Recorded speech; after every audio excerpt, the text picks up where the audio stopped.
Como as cooperativas podem sanar os problemas dos seus associados? Primeiro, quero destacar aqui o seguinte: as cooperativas não são as autoras de fazer um milagre que não lhes cabe.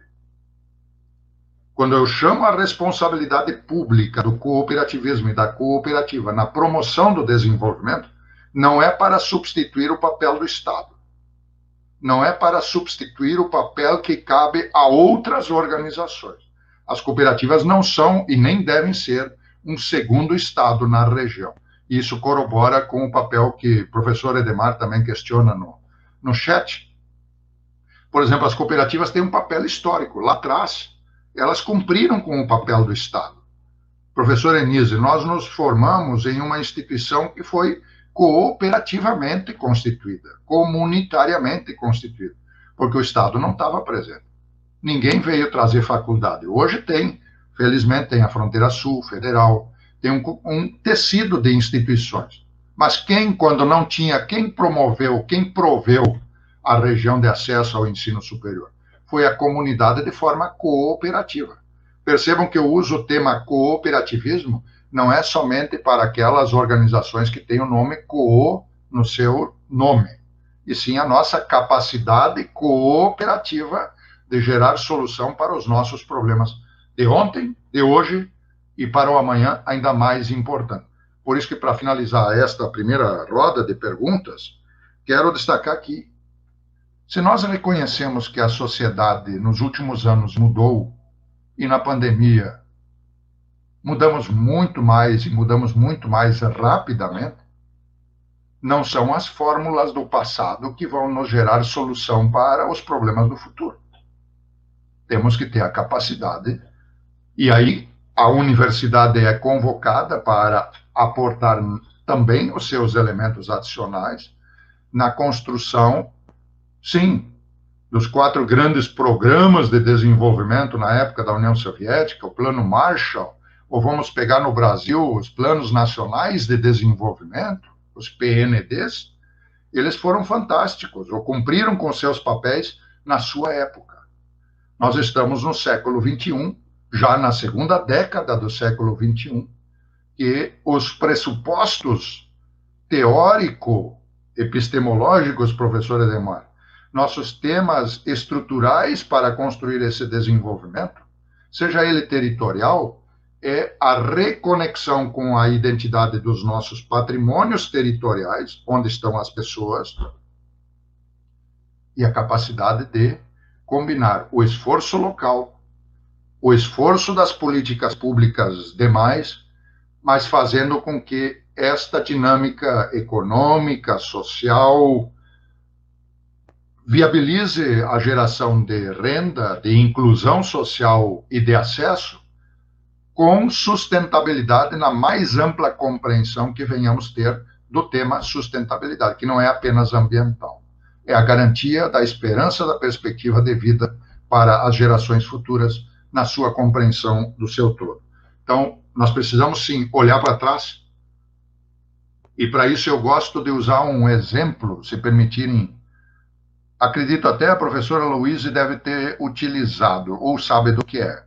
Imagino que lá no Victor Greff, no Selbach, Enise deve ter também tido contato com isso como professora.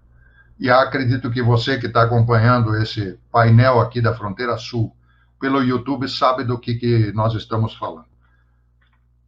Do estilingue, do bodoque, da funda, certo? Nós temos a forquilha e temos a borracha. A forquilha é o nosso momento presente, certo? Nós puxamos a borracha para trás, para quê?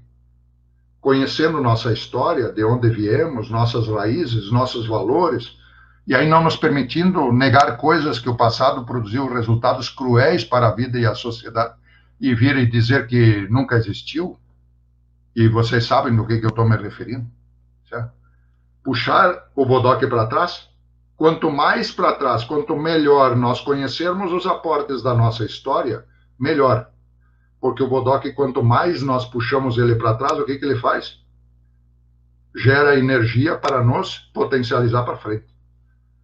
Se nós não conseguimos puxar o bodoque para trás, ou seja, entender a nossa origem, os acertos e os erros do passado, por isso tem uma pergunta no chat aqui, não vou conseguir nominar todas as perguntas, mas fazendo a referência, as cooperativas, elas não são exemplo de perfeição. O cooperativismo carrega na sua história um conjunto de críticas, de erros, que não são permitidos serem reproduzidos no presente e no futuro. E temos que aprender. Por isso que a própria história do cooperativismo também precisa ser muito bem conhecida. Então, o cooperativismo é também um espaço permanente, aberto, democrático, de prática educativa, ou seja, de aprender enquanto se pratica.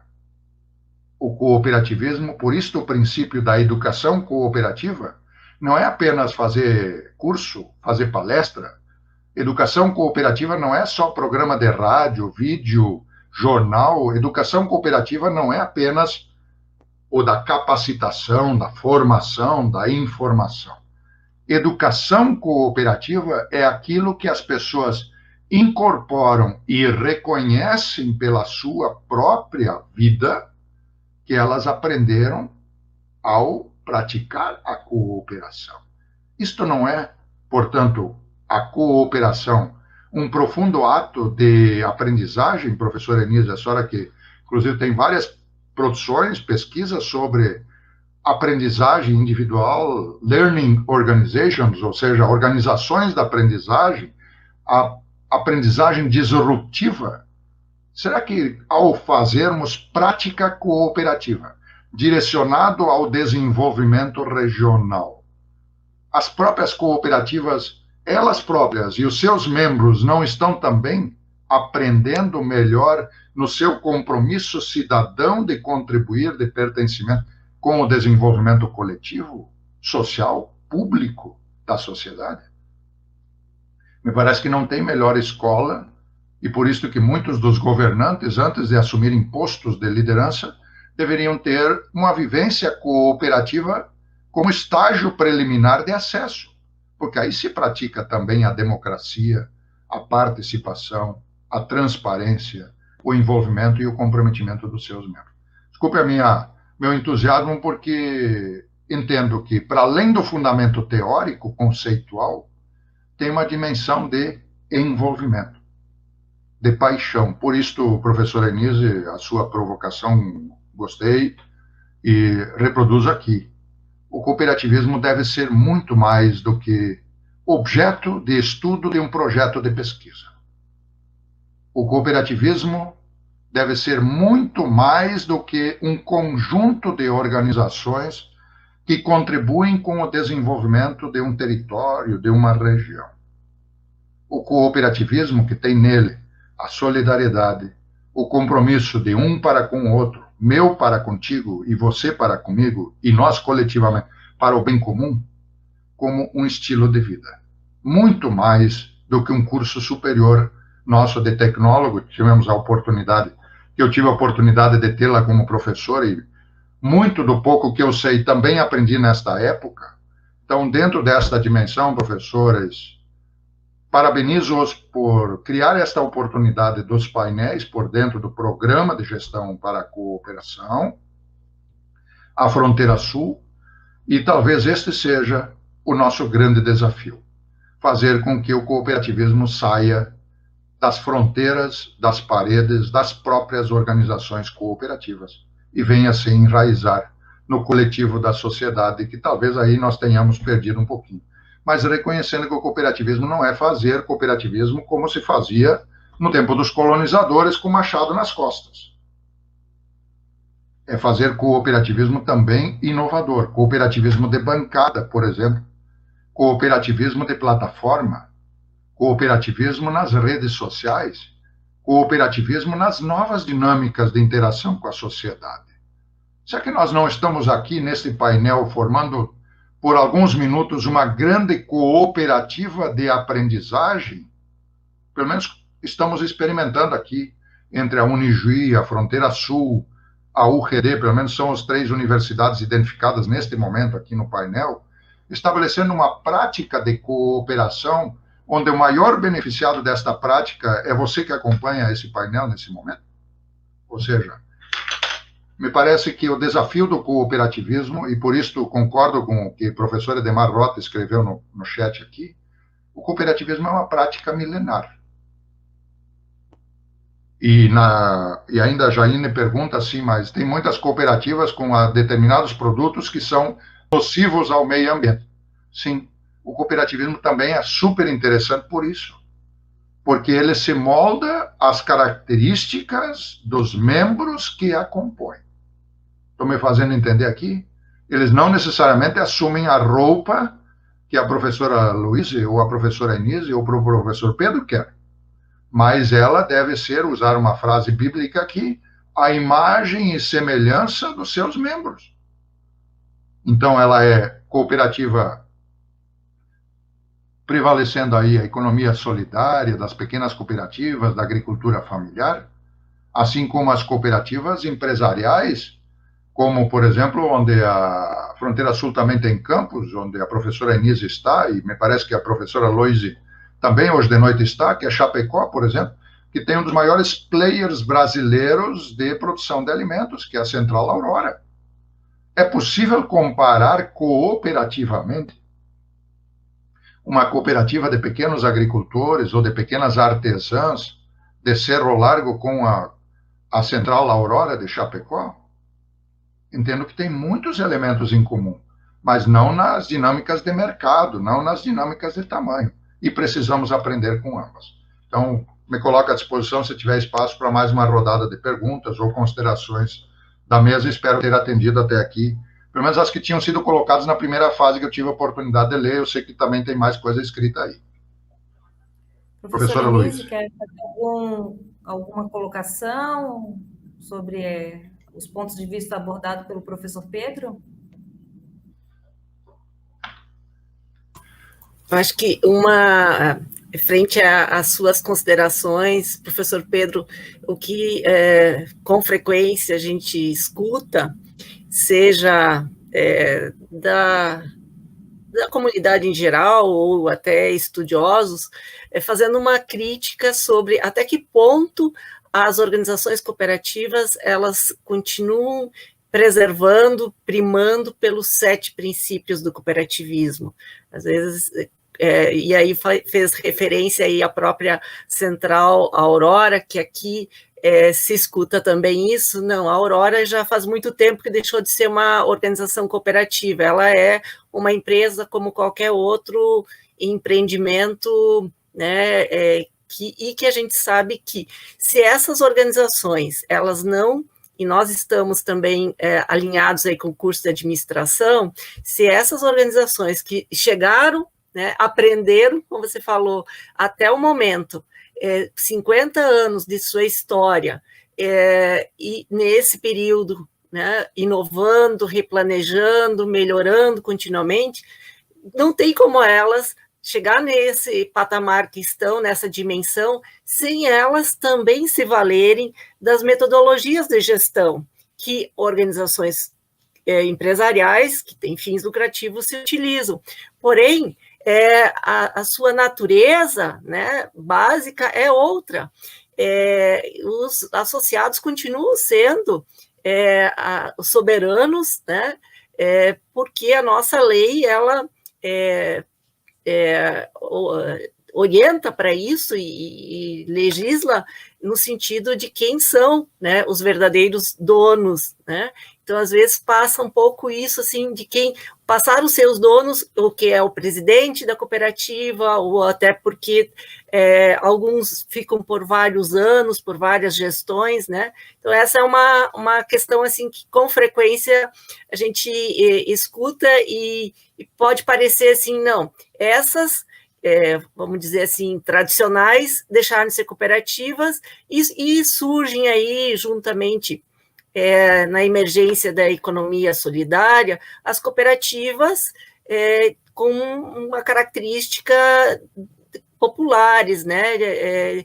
Como o próprio, a gente comenta assim, a Cressol, né, que tem lá o seu próprio termo, cooperativismo de crédito solidário. Não quer dizer que uma Sicredi, uma Sicobi também não tenha, só que elas também são de tempos diferentes, como você falava, né? Então, assim, pensando aí nessa linha do tempo, e aí eu venho de uma cooperativa que conseguiu superar os momentos assim mais críticos, eu diria, as cooperativas tritícolas aí do estado do Rio Grande do Sul, né, que muitas infelizmente não conseguiram se manter. Temos vários exemplos aí, de Santo Ângelo, de Cruz Alta, de Passo Fundo, de Carazinho, e assim vai.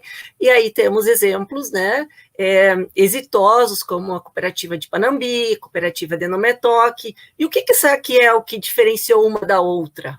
Né? Já que elas estavam em regiões muito semelhantes, nasceram em períodos muito próximos, né, quase todas ali da década de 50. O que fez? Eu, inclusive, comento, quando fui estudar em Juí, em 82, a cooperativa, a Cotrijuí, era, assim, com orgulho, né, a maior cooperativa da América Latina. E hoje, onde está, né? Então, assim, sabemos que é importante, sim, ter um quadro social, mas é muito importante também ter uma qualificação, uma profissionalização da gestão das cooperativas. E aí vem mais uma possibilidade, né, professor Pedro, dos nossos egressos da graduação continuar os seus estudos aí. Temos várias possibilidades de cursos lato sensu e de gestão, inclusive o sistema do Sescope, né? Juntamente com as universidades, e você é um dos que coordena já há muito tempo programas assim, né? Então, tem toda uma política de profissionalização, e são as nossas cooperativas, independente de que ramo são geradoras de emprego e renda também para a população. E aí, se a gente quisesse discutir um pouco mais, a própria questão do índice de desenvolvimento humano, né, nos municípios em que há uma existência mais significativa de cooperativas, né, o índice de desenvolvimento humano municipal, enfim, tem várias formas de se medir, né, e tem, inclusive, um dos trabalhos dos nossos mestrandos que estão estudando isso a partir de dados do IBGE, verificando até que ponto as propriedades rurais que os seus agricultores são associados, eles têm práticas mais boas práticas, vamos dizer, no uso de agrotóxicos, no uso de outras práticas aí que poderiam diferenciá-los, né? Então, fica aí também, na próxima semana, a gente tem aí um seminário com os resultados de uma disciplina que nós trabalhamos juntos aí, professora Luísa, professor Carlos e eu, de tecnologia social, e tem vários mestrandos aí participando, e que a gente vai ter aí boas experiências aí, revelando, né, o quanto, de fato, o cooperativismo faz a diferença. Ou a gente poderia pensar assim, como é que seria a nossa região sem as organizações cooperativas? Eu não consigo imaginar como é que seria, até por essa questão que você deixou a deixa ali no final, né, o cooperativismo na veia. Para quem tem o cooperativismo na veia, tem dificuldade. Talvez aquelas pessoas que tomam contato mais recentemente seja mais tranquilo. Mas, enfim, fica aí para você também avançar aí nas suas contribuições, professor Pedro. Muito oportuna e qualificadas as considerações, e reforço elas, porque não basta apenas ter uma leitura de discurso sobre os aportes do cooperativismo ao desenvolvimento. Nós precisamos aprimorar as nossas métricas, sejam elas quantificáveis ou variáveis qualitativas, mas conseguir demonstrá-las nesta compreensão dos aportes.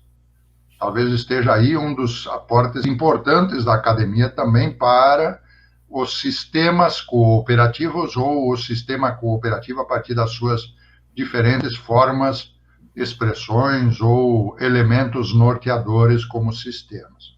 E por isso agrego, professora Inise, quando a senhora faz referência à educação e às cooperativas, o cooperativismo, o sistema SESCOP, e tenho interagido, sim, desde o sistema SESCOP nacional, quanto do Rio Grande do Sul, quanto também pelo sistema CRESOL nacional de programas de educação, e através de um trabalho que estou trabalhando com um projeto de pesquisa buscando dimensionar esta mensuração, de longe, de forma incomparável, o sistema cooperativo é o que efetua frente a qualquer outro sistema econômico de organização produtiva. São as cooperativas, elas próprias, quanto através dos sistemas de representação, os maiores investimentos em educação. São o sistema, por exemplo, o maior patrocinador de bolsas de graduação, de pós-graduação, de mestrado e doutorado, inclusive, seja através do SESCOP ou através de apoios diretos das cooperativas, inclusive. Quando eu digo dos sistemas econômicos, subtraindo aí os investimentos do erário público federal, estadual ou no conjunto dos municípios, que é o investimento público estatal.